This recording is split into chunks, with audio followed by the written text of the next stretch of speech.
26-aprel 2026-yil Buxoro viloyati Buxoro tumani. Bugungi mavzumiz nega payvand bo'lgan uzumlar rivojlanmayapti?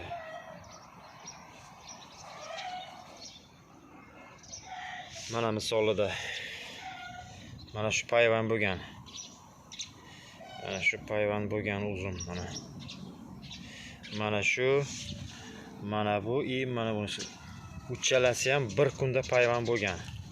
Mana bu birinchisi уже 30 cm gacha o'sgan. Hatto даже уже hosili ham bor mana. Bunisi ham yomon emas rivojlanish mana. 10 cm bo'lgan, lekin mana bu 1 cm bargi ochilgan kurtagi. Lekin rivojlanmayapti, xohlamayapti. Buni sababi nima?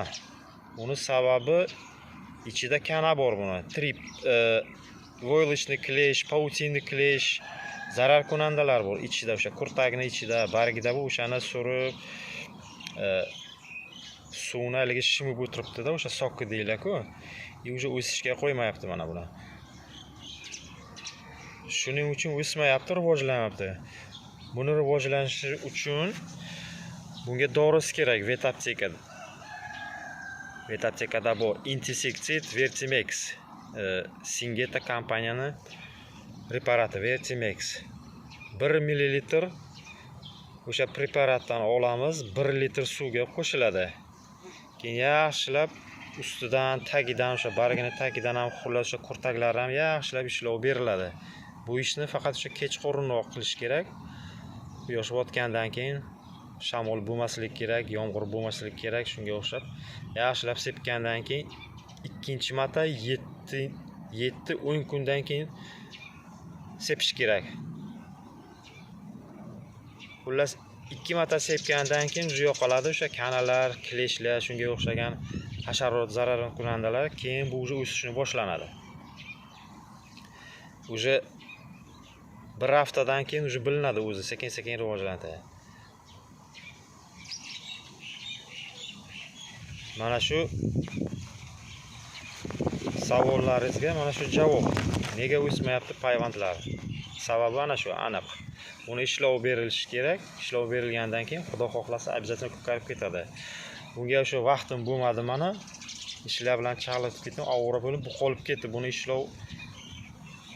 ishlov beraman kechqurun ishdan kelgandan keyin обязательно. Buni ham, mana bularni ham o'sha profilaktika uchun ishlov beriladi. Ularga profilaktikaga 0,5 gram 1 litr suvga qo'shilib shu aralashtirsam bo'ladi. Bu o'sha kasallangani uchun 1 ml 1 litr suvga qo'shilib 2 marta o'sha obработка qilinadi. Birinchi marta sepgandan keyin yana o'sha bir haftadan keyin sepiladi. Keyin yana bitta nima qilishdan, payvand qilishdan oldin qoraga qora bo'ladimi, qorani ko'kka qilasizmi, ko'kka ko'kmi, oldin обязательно mana bu yoqlari sug'orilishi kerak. Yaxshilab suv berish kerak, shart. 3 kun, 2 kun oldin yaxshilab suv beriladi. Nimaga qarab, o'sha 30 litr, 40 litr o'sha tanasiga, novdasiga, yiliga qarab yaxshilab suv bergandan keyin o'sha 3-kuni iskana payvand qilasizmi, boshqa payvand qilasizmi, nima qilish kerak? Agar quruq holatda bu agar o'sha payvand qilinsa, nimasi sekinlashadi. Haligi foizi deylar-ku, o'sha yaxshiga natija olaman desangiz, 3 kun, 2 kun oldin yaxshilab sug'orilishga, suv berilishi kerak. Keyin payvand qilsangiz agar zo'r bo'ladi natija. Hozircha shu. Agar videorolik sizga yoqqan bo'lsa, like ni bosasiz. Qanaqadir savollaringiz bo'lsa, o'sha kommentariyada yozinglar, sizlarga обязательно javob beraman. Sog' bo'linglar, salomat bo'linglar.